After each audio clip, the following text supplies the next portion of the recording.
Assalamu alaikum, welcome back to the Computer Expert YouTube channels, and today we will started the preparation of the CS 507s and in lecture number 19 the system design क्या होता है इसके बारे में आज हम पढ़ेंगे. The system design can be explained and the presented in the narrative form, यानी बहुत ही वजाहती तरीके में बयान किया जाता है. But the benefit of the diagrammatic view can not be understanded, यानी कि जो उसका डायग्रामेटिक व्यू होता है उसके बेनिफिट्स को हम अंडरस्टैंड नहीं कर सकते. This help to give up the snapshot of the entire system look like, यानी कि ये सिर्फ हमें ये एक स्नैपशॉट देता है कि हमारा जो एंटायर कैसा नज़र आएगा. The various diagrammatic tools can be used while the designing the system. जब हम डिज़ाइन कर रहे होते हैं सिस्टम तो हम बहुत सारे डायग्रामेटिक टूल्स यूज़ कर सकते हैं. Example of the consider the following DFD, यानी कि हम इसमें क्या करते हैं कि DFD जो होता है उसको DFD यानी डेटा फ्लो डायग्राम्स जो होते हैं वो इंडिकेट करता है, जाहिर करता है the simple process of the recording transaction and, यानी कि जितनी भी ट्रांजैक्शंस वगैरह होती हैं उनको रिकॉर्डेड ट्रांजैक्शन को यानी कि एक्सप्लेन करता है, इंडिकेट करता है, जाहिर करता है. Posting into the general ledger, यानी कि उनको हम जनरल लेजर में डिफ़ाइन करते हैं. आगे हमारे पास एक डायग्राम है, इसमें हमारे पास यूज़र्स हैं और अकाउंट सिस्टम है. अकाउंट सिस्टम में कैशियर्स वगैरह जो हैं ये वोचर्स वगैरह तैयार करते हैं. उसके बाद ट्रांजैक्शन होती है और डेटा ऐसी जो होती हैं वो पोस्टिंग होती है सुपरवाइज़र के यानी अकाउंटेंट से, यानी कि उनकी पोस्टिंग होती है और फिर उसके बाद लेजर में वो डिफ़ाइन किए जाते हैं. आगे हमारे पास इस सारे सिस्टम को डिफ़ाइन किया गया है कि अकाउंट्स हैं और अकाउंट्स में यानी कि मुख्तलिफ different vouchers according to the requirements बनाए गए हैं, यानी कि एम्प्लॉय के रिक्वायर जो वोचर्स वगैरह प्ले की गए हैं और फिर उसको कोई भी एक्टिविटी बिहाइंड इनके वेरियस ट्रांजैक्शन हो सकती है. और step the posting all these transaction into the system, और सिस्टम में हम पोस्टिंग करेंगे कि अकाउंट में पहले कितना बैलेंस था, अब कितना बैलेंस, अपडेट यानी कि सिस्टम जरूर करना है. This process is update the general legend, और इसको हम क्या करेंगे जनरल लेजेंड में इसको अपडेट कर देंगे. उसके बाद हमारे पास है दूसरा स्टेप क्या है कि entity relation diagram. Entity relation diagram क्या होता है, हमारे पास हमने डिफरेंट एंटिटीज़ जो होती हैं यानी कि जो भी किसी फॉर्म में यानी कि पर्सनैलिटीज़ या एंटिटीज़ होती हैं यानी जिनके अबाउट हम डेटा कलेक्ट कर सकते हैं, जैसे कि कैशियर है, एम्प्लॉय है, ये सारे हमारे पास क्या होते हैं, ये हमारे पास एंटिटीज़ होती हैं. और एंटिटीज़ के दरमियान रिलेशनशिप डिफ़ाइन करते हैं तो तभी हमारे पास डिज़ाइन बनता है. तो जो 1 to 1 भी हो सकते हैं, 1 to many भी हो सकते हैं, और इस तरह के डिफरेंट रिलेशनशिप भी हो सकते हैं. वन जैसे कि one department has one supervisor, एक डिपार्टमेंट का एक सुपरवाइज़र मस्ट ही होता है. द डिपार्टमेंट में have the more than one employ, और एक डिपार्टमेंट में मोर देन वन एम्प्लॉय यानी कि 1 to many हो सकता है यहाँ पर relationship. One an employ may be the more than one departments, और एक एम्प्लॉय जो may be in the more than one department भी हो सकता है और मोर देन वन डिपार्टमेंट में भी हो सकता है. इसी तरह ये हमारे पास रिलेशनशिप डिफाइन किए गए हैं 1 to many, many to many, और इस तरह 1 to 1. आगे हमारे पास क्या है कि इसके बाद ये यानी कि एक कंप्यूटर सिस्टम का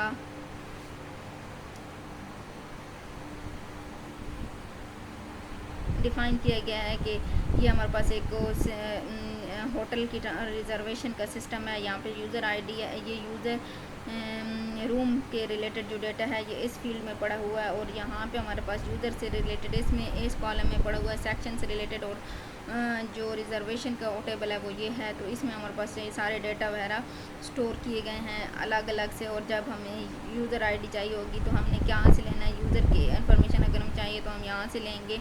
आगे हमारे पास यूज़र आईडी जो है वहाँ से हमने इससे हमने अगर डेटा हमें फर्दर चाहिए तो हम यहाँ इस टेबल से हासिल करेंगे.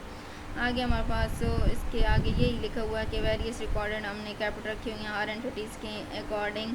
आगे हमारे पास क्या है design of the information system का डिज़ाइन फ़्लो कैसा होना चाहिए. द मेजर स्टेप, तो it is the major step in the conceptual design. Conceptual design में ये सबसे मेजर कंसेप्ट है कि इंफॉर्मेशन फ़्लो क्या होना चाहिए, कैसे होना चाहिए.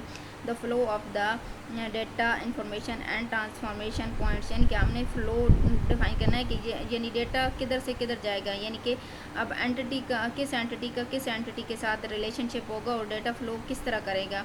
अब जैसे जैसे कि यूज़र का वोचर अगर हमने निकलवाया है और उसकी ट्रांजैक्शन हुई है तो वो ट्रांजैक्शन होने के बाद किस में जाएगी, यानी कि अकाउंट्स में जाएंगी ना। तो वो डेटा फ़्लो हमने पॉइंट्स को डिफ़ाइन करने होते हैं। फिर फ्रीक्वेंसी एंड टाइमिंग फ़्लो, हमने फ्रीक्वेंसी और टाइमिंग फ़्लो भी डिफ़ाइन करनी होती है। और extend the formalities in this flow में हमने एक्सटेंड फॉर्मेलिटीज़ जो होती हैं उनको एक्सटेंड करना होता है। उसके बाद हमारे पास क्या है, data design, database, design of the database, database का डिज़ाइन कैसा होना चाहिए। इसमें हमारे पास 2 पॉइंट्स हैं, बहुत इंपॉर्टेंट है, स्कोप एंड द स्ट्रक्चर।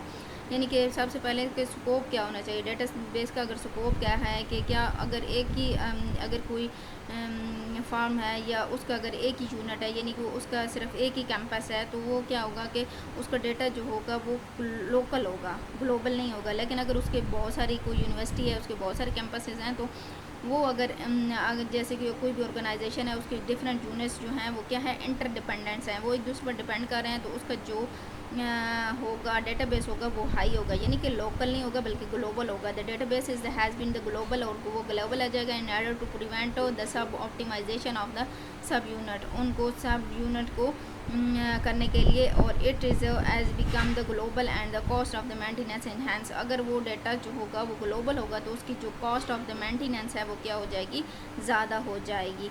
आगे हमारे पास क्या है कि स्ट्रक्चर जो रेफर्स करता है वो वे होता है स्टोर, जिसमें डेटा हमने किस वे से स्टोर करना है। Partition of the separation, partition और द सीक्वेंसेस, यानी कि उसमें पार्टीशन एंड सीक्वेंसेस क्या होनी चाहिए। उसके बाद the various designs, methodologies can be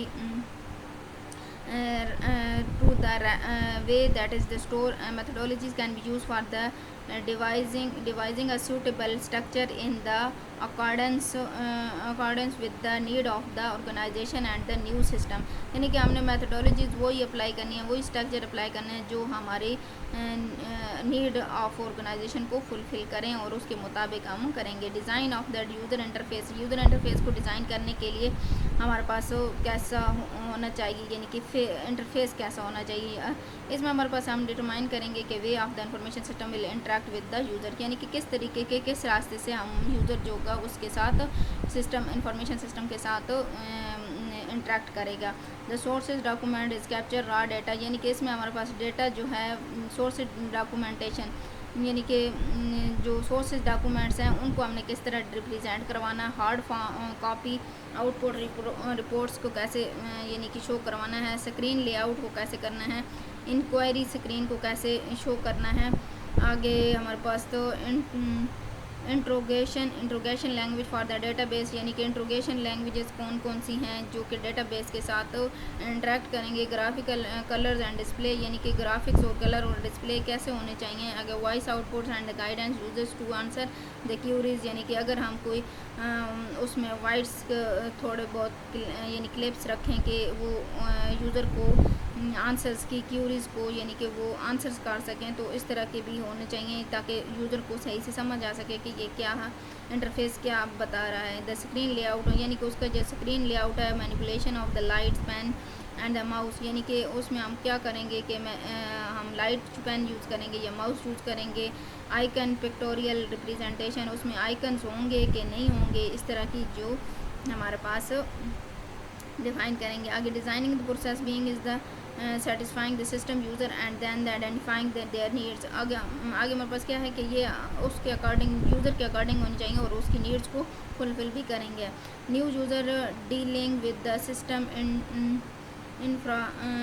infrequently, यानी कि हमारे पास क्या होगा कि अगर हम user dealing with the new system is infrequently the expert dealing regularly, हमारे पास एक्सपर्ट डीलिंग भी रेगुलरली होनी चाहिए। आगे फ़िज़िकल डिज़ाइन क्या होता है कि जब हम लॉजिकल डिज़ाइन बना लेते हैं तो उसके बाद हम कोडिंग या टेस्टिंग वगैरह कोडिंग जो करते हैं फ़िज़िकल यानी कोई चीज़ बनाते हैं उसके अकॉर्डिंग, तो वो हमारे पास logical design is converted into physical design in this phase. इस फेज़ में हम क्या करते हैं कि लॉजिकल डिज़ाइन जो होता है उसको फ़िज़िकल डिज़ाइन में कन्वर्ट करते हैं। Physical design involving recompetent logical design into the units, हम यूनिट्स में करते हैं, डिज़ाइन में करते हैं। This into units which can be decomposed further into the implementation unit and such as the program and the modules।